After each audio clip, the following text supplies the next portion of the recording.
Buscando siempre aquí una respuesta, esperando en la orilla, y no sé muy bien por qué. Solo quiero ser la hija perfecta, pero regreso a la orilla, no hay nada que pueda hacer.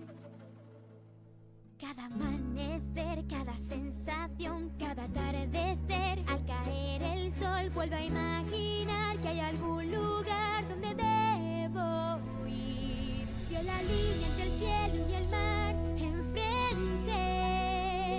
¿Quién sabrá si hay más allá? Y si el viento que sopla de cola es fuerte, me llevará. Si me voy, un mundo nuevo descubriré. Ya sé que aquí todos en la isla piensan que son muy felices, todos se dejan llevar. Sé que todo el mundo en esta isla tiene un sitio concreto, todos tienen su lugar. Puedo liderar con fuerza y pasión, lo puedo intentar, seguiré mi rol, pero esa voz canta otra canción. ¿Qué me pasa a mí? Hoy la línea entre el cielo y el mar me ciega, y quién sabrá si hay más allá. Y parece llamarme desde allí con gran fuerza, aquel lugar que hay detrás del sol. Allí quiero ir yo. La línea entre el cielo y el mar me llama, y quién sabrá a dónde irá. Y si el viento que sopla de cola me lleva, sabré al fin yo que hay más allá.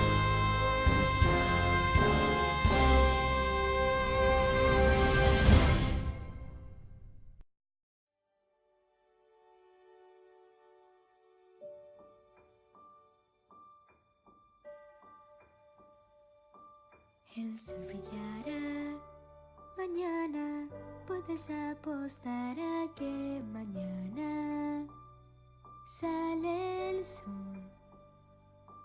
Si pienso que igual mañana el camino duro ya se allana, es mejor cuando el día que ves solo es oscuro.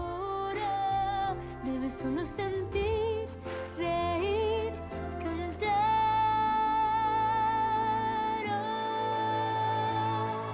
El sol brillará mañana, tengo que esperar que mi mañana llegue ya. Mañana, mañana te quiero, mañana no puedo esperarte más.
¡Vamos!